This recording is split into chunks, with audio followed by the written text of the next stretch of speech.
आज ही टम्म फुगलेली पुरणपोळी का केली चला सांगते. तर आज आहे नव्याची पौर्णिमा. आता नव्याची पौर्णिमा म्हणजे काय हे विचारलं तर सासूबाई म्हटल्या की तू आधी स्वयंपाक कर, मग मी तुला सांगते की हे काय. आता उशीर झाल्यामुळे आधीच चिडलेल्या सासूबाई, त्याच्यामुळं म्हटलं चला आपली तयारी करून घेऊया. त्यांनी पुरण वगैरे बनवून घेतलेलं आणि मला सांगितलं तू आमटी आणि बाकीची सगळी तयारी करून घे. मस्त कटाची आमटी बनवून घेतली. तोपर्यंत सासूबाईंनी हे सगळे नैवेद्य बनवून घेतलं. आता याला काय काय म्हणतात हे काही माझ्या लक्षात नाही.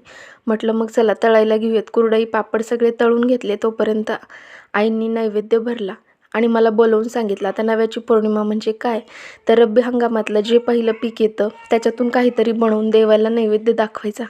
काळी आईची देवाची पूजा करायची आणि याच्याबद्दल कृतज्ञता व्यक्त करून त्यांना नैवेद्य दाखवायचा.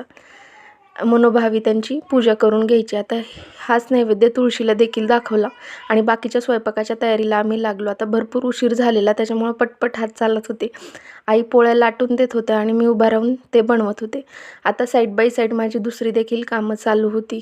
आता आई पूजा वगैरे करेपर्यंत मी म्हटलं बाकीची पटपट कामे आवरून घ्यावी आणि मस्तपैकी जेवायला घेतलं. आता छान जेवण वगैरे झालेलं आणि पिल्लू असा अभ्यास करत होता.